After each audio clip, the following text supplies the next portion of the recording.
Hi everyone, and welcome to this tutorial covering how to use splines, and in particular we're going to look at how to detect whether a player character, or any character really, is inside of a looped spline. So we're going to go through the basics of spline creation and then start discussing how we do the math involved to work out whether or not we are inside or outside of a spline shape.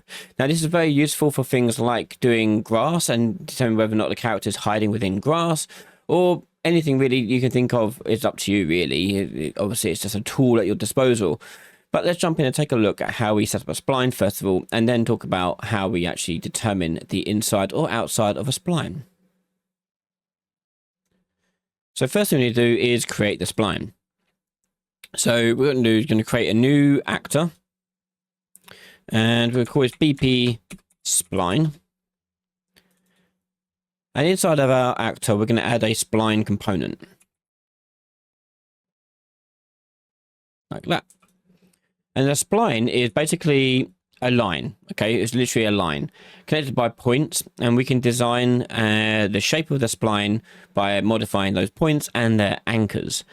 And so if I were to, say, just click out another one in here, by holding down the Alt key, I can click and drag another point out.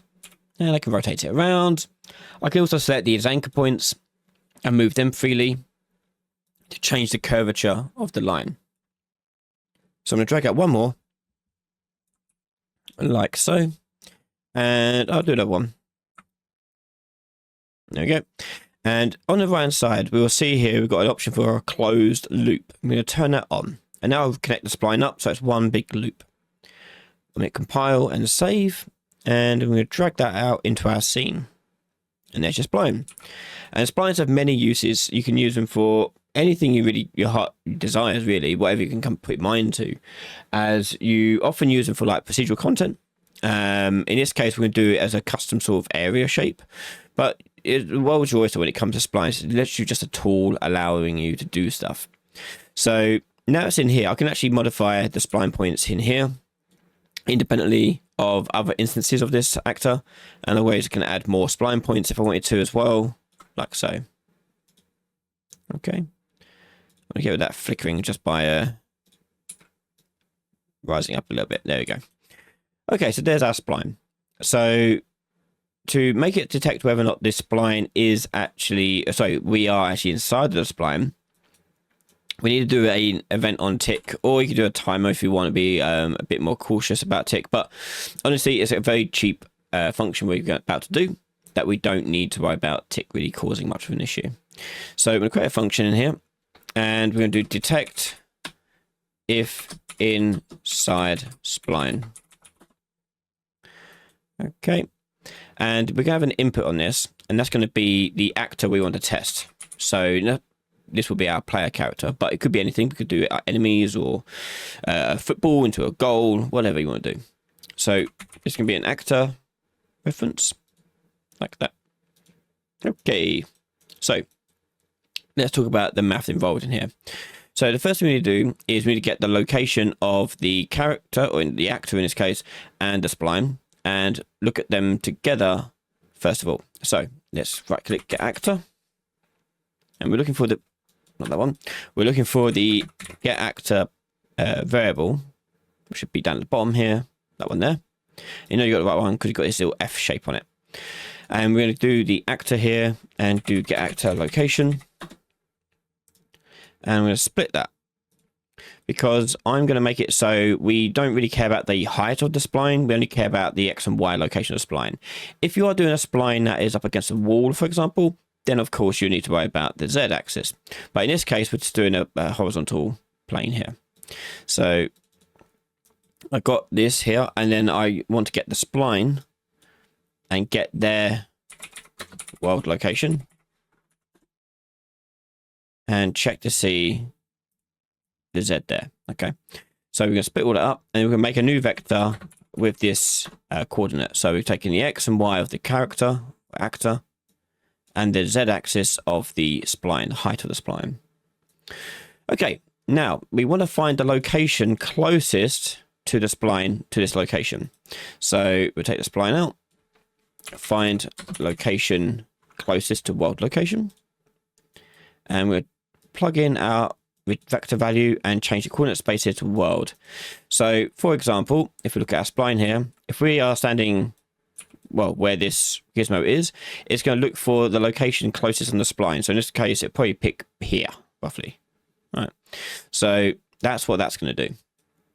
Next is I want to get the distance between that location of the spline point and this location here.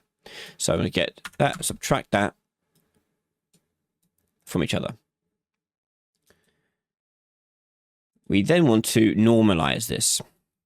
Now normalizing, we'll squash it down to basically a direction. Okay, so what we actually are doing here is I'm getting the direction between this point and the closest point on the spline. That's what I'm doing.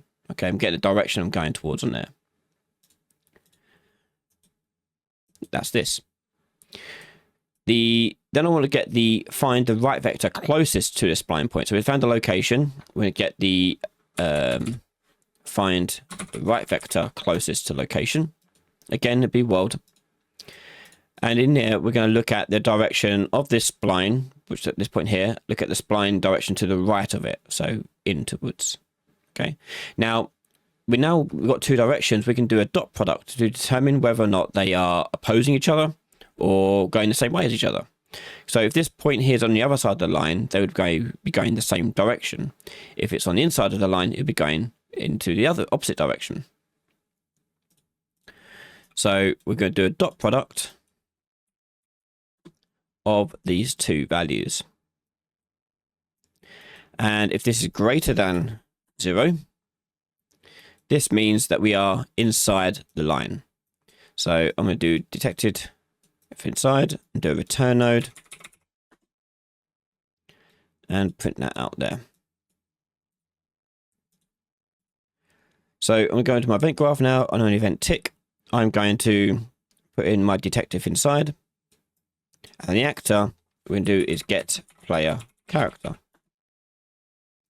And for this, I'll just do a print string for that return value. And there we go. So let's hit play. And I might have got it inverted, but here you go, true, and then go inside to false. Okay, so I've just got to invert it, but there we go. So let's go back and just invert this by doing not Boolean to there. Now, if I want to see the spline while I'm debugging it, we'll make sure to turn on draw debug. And then once you're in the game, you need to access your command console by hitting what's called the grave key or the tilde key, the one next to the 1 key on the keyboard. And we're going to do show splines, show flag splines. And we want that to be turned on. Might have to do actually say true. Yeah, there you go. And you can see our spline. So as I walk into it, it becomes true.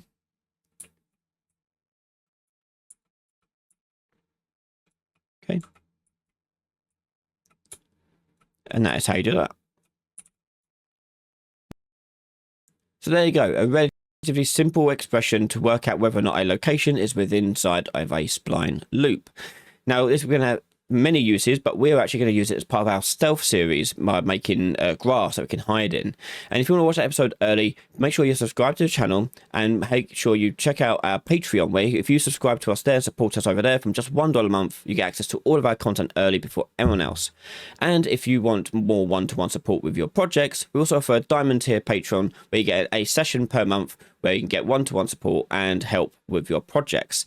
If you want something more frequent than that, we also offer private sessions outside of that too. Head over to ryanlady.com for more information. Thank you for watching. Make sure you're subscribed, and I'll see you all in the next one. Bye for now.